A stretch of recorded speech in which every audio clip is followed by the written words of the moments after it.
На Универзитетот Свети Кирил и Методи Скопје на 19 и 20 август се спроведува првото пријавување за упис во прва година до дипломски студии за академската 2025-2026 година.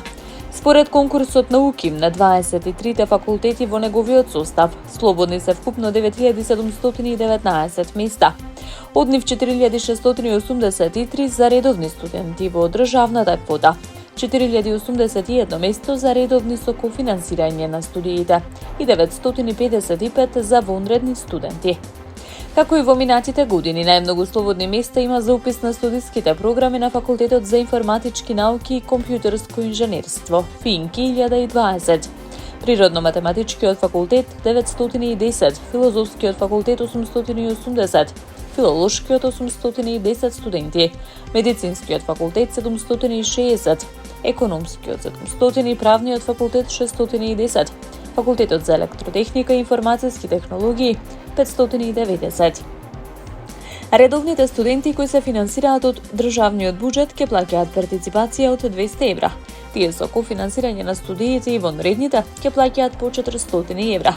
Во објавениот конкурс на УКИМ се наведени условите и критериумите за запишување, роковите, потребните документи и начинот на аплицирање.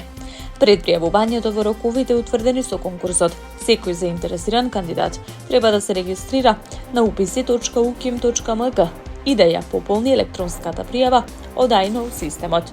На 19 и 20 август е првиот рок за пријавување на кандидатите. Вториот рок ќе биде на 11 и 12 септември, а третиот рок, каде што ќе има слободни места, на 24 септември.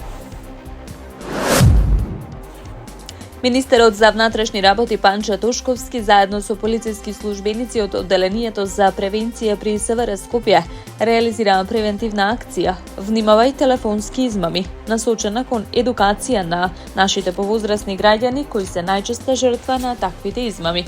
Како што соопшти МВР преку непосреден разговор и делење на едукативен материјал, граѓаните беа едуцирани дека најчест вид на измама е измамата со лажна сообраќајна незгода, во која измамниците, представувајќи се на телефон како полициски службеник, адвокат, обвинител или доктор, ги лажат жртвите дека нивното дете повредило некого во сообраќајна незгода и се обидуваат да извлечат пари од жртвата така што за одредена сума би му помогнале на детето кое е во неволја.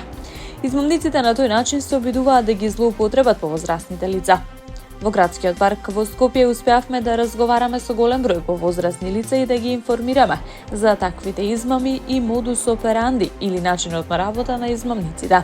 Апелираме доколку некој добие таков повик е потенцијална жртва на таква измама, никако да не дава пари, да го прекине разговорот и веднаш да ја повика полицијата, да ги извести своите најблиски, апелираше министерот Тошковски.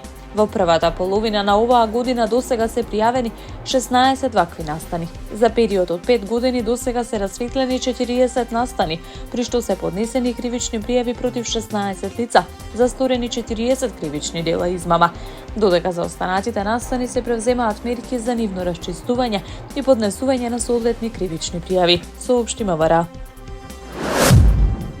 Американскиот председател Доналд Трамп изјави дека разговарал по телефон со рускиот председател Владимир Путин и дека започнал со закажување средба меѓу него и украинскиот председател Володимир Зеленски. Му се јавив на председателот Путин и започнав со подготовките за средба на локација што ќе се утврди дополнително меѓу председателот Путин и председателот Зеленски, објави Трамп по средбата во Белата куќа со Зеленски и европските лидери. По таа средба ќе имаме трилатерала, на која би биле двајцата председатели плюс јас, рече Трамп, велејќи дека ова е многу добар ран чекор за војна што трае речиси 4 години. Трамп рече дека потпредседателот на САД J.D. Венс, државниот секретар Марко Рубио и специјалниот пратеник Стив Витков се координираат со Русија и Украина. По објавата на Трамп, германскиот канцелар Фридрих Мерц изјави дека се очекува Путин и Зеленски да се сретнат во следните 2 недели. Канцеларот рече дека европските партнери силно ја поздравиле најавата на Трамп дека ќе обезбеди на Украина безбедносни гаранции. Овие гаранции, додаде тој, се резултат на долги и интензивни дискусии. Во случај на мировен договор ќе има соодветни безбедносни гаранции за Украина, рече Мерц. Трамп и Зеленски во Белата куќа разговараа насамо пред да се приклучат на контингентот европски лидери, меѓу кои шефовите на Велика Британија, Германија, Франција, Италија, Финска, Европската унија и НАТО за повеќе од 2 часа мултилатерални разговори. Радивој Јововиќ, еден од најстакнатите водачи на групите што во последните денови блокираат институции и патишта во Србија, беше уапсен во Нови Сад, потврдија извори од истрагата. Јововиќ е познат на јавноста по бројните инциденти на протестите, каде што постојано беше сниман како навредува и физички напаѓа полицајци, водејќи рации на згради и блокади на судови, како и по неговото учество во палењето на партиски простории.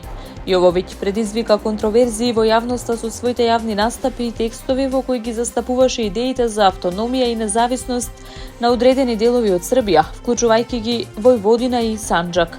Во неколку наврати тој ги етикетираше србите на социјалните мрежи како геноциден народ, осврнувајќи се на настаните во Сребреница.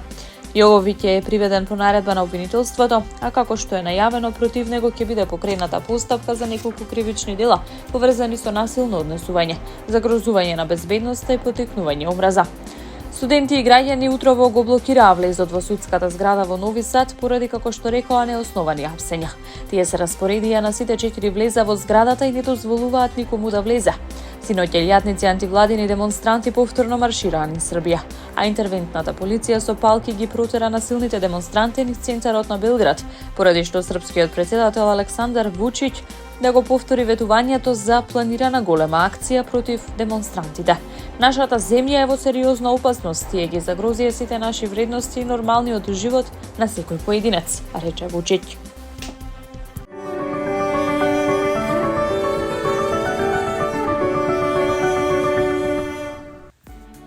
Променливо облачно време со сончеви периоди. Наместа со појава на нестабилна облачност, со пороен дожд и грмежи. Ќе дува слаб до умерен ветер од северен правец, соопшти управата за хидрометеоролошки работи.